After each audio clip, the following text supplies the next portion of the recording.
2025 সালে যারা এসএসসি পরীক্ষার্থী আছো তোমরা জানো দশম অধ্যায় থেকে প্রতি বছরে একটা প্রশ্ন হয়, অর্থাৎ আগে যখন শর্ট সিলেবাস ছিল তখন এই অধ্যায়টা কিন্তু আমাদের সিলেবাসের অন্তর্ভুক্ত ছিল না, বাট এই বছরে কিন্তু আমাদের দশম অধ্যায়ে এখানে যে এক সেট প্রশ্ন রাখছি এই প্রশ্নের আলোকে অবশ্যই প্রশ্ন হবে।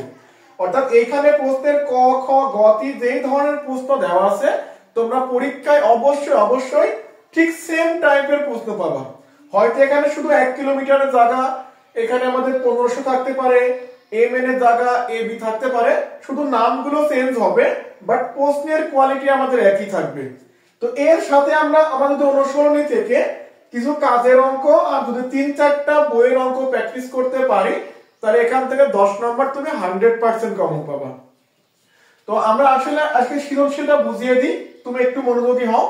আমাদের এখানে একটা উদ্দীপক দেওয়া আছে, উদ্দীপকের এই সাইডের কোণের মান 45, এটা 60 ডিগ্রি এবং mn সমান্তরাল pq, আর pq এর মান দেওয়া আছে 1 কিলোমিটার।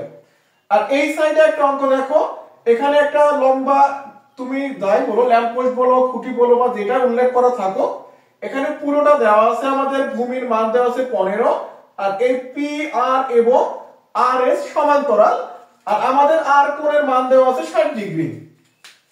তো ক নাম্বার একটা কমন প্রশ্ন থাকবে যে এই টাইপের প্রশ্ন আমি লিখছি যে একটা গাছের উচ্চতা ভূমির মধ্যে সম্পর্ক অথবা এর ছায়া এবং গাছের উচ্চতার মধ্যে সম্পর্ক। নরমাল এখানে আমরা tan বা sin বসাই দিলেই হয়ে যাবে। তো এরপরে চিত্র নাম্বার আমাদের খ নম্বরে চিত্র 1 থেকে এ বি এর মান বের করতে হবে। এই প্রশ্নটা তোমাদের জন্য মোস্ট ইম্পর্টেন্ট। দেখবা তোমাদের কাজে এই যে আমাদের পেজ নাম্বার 202 পেজ নাম্বার 202 এ দেখবে একটা কাজের অঙ্ক আছে যে 2টা কিলোমিটার পোস্টের মধ্যবর্তী কোন স্থানে দিয়ে একটা হেলিকপ্টার উড়ে যাচ্ছে বা একটা বেলুন উঠতেছে। এই ধরনের অঙ্কের ক্ষেত্রে আমাদের সরাসরি উচ্চতার মানটা বের করতে বলে আমরা এই প্রশ্নটা অবশ্যই দেখব এবং অনেক গুরুত্ব সহকারে করব এটা। দেন দ্বিতীয়ত আমাদের গ নম্বর প্রশ্ন থেকে আমাদের এখানে পি কিউ এর অর্থাৎ পি থেকে কিউ পুরোটার মান বের করতে হবে। তো এই প্রশ্নটা কি, এই প্রশ্নটা হচ্ছে ধরো একটা খুঁটি বা একটা গাছ ছিল, সেটা ঝড়ে এমন ভাবে ভেঙে গেল যে ভাঙা অংশ দণ্ডায়মান অংশের সাথে একটা কোণ তৈরি করছে।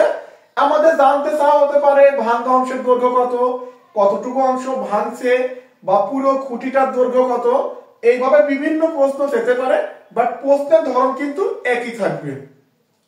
তাহলে আর এইখান থেকে আমরা অনুশীলনীর এই যে এখানে আরেকটা কাজের অঙ্ক আছে আমাদের পেজ নাম্বার 200, এই 200 নাম্বার পেজ থেকে আমরা এই কাজের অঙ্কটা প্র্যাকটিস করব এবং 202 নাম্বার পেজ থেকে এখানে যে কাজের আরেকটা অঙ্ক দেয়া আছে এই দুইটা অঙ্ক প্র্যাকটিস করব। তো এর সাথে আমরা অনুশীলনীর এই সৃজনশীলের সাথে অনুশীলনীর এই 3টা প্রশ্ন প্র্যাকটিস করব। প্রথমটা হচ্ছে আমাদের 16 নাম্বার প্রশ্ন, দ্বিতীয়টা 17 এবং লাস্টে আমরা 18। তাহলে আমি এখান থেকে 2টা আর যদি অনুশীলনীর এই 3টা প্রশ্ন আর এইখানে যে সৃজনশীলটা দিয়েছি যদি এই প্রশ্নের আলোকে তুমি অঙ্ক প্র্যাকটিস করতে পারো বুঝিয়ে শুনে, তাহলে অবশ্যই তুমি এখান থেকে এক সেট প্রশ্ন কমন পাবা। তোমাকে আবারও মনে করিয়ে দিচ্ছি আমাদের দশম অধ্যায় থেকে পরীক্ষা এক সেট প্রশ্ন আমরা অবশ্যই কমন পাবো ইনশাআল্লাহ। তো সবার পরীক্ষার জন্য শুভকামনা থাকলো, সবাই সুস্থ থাকো, ভালো থাকো এবং বাসায় নিজের সর্বোচ্চটা দিয়ে লেখাপড়া করার চেষ্টা করো। ধন্যবাদ সবাইকে।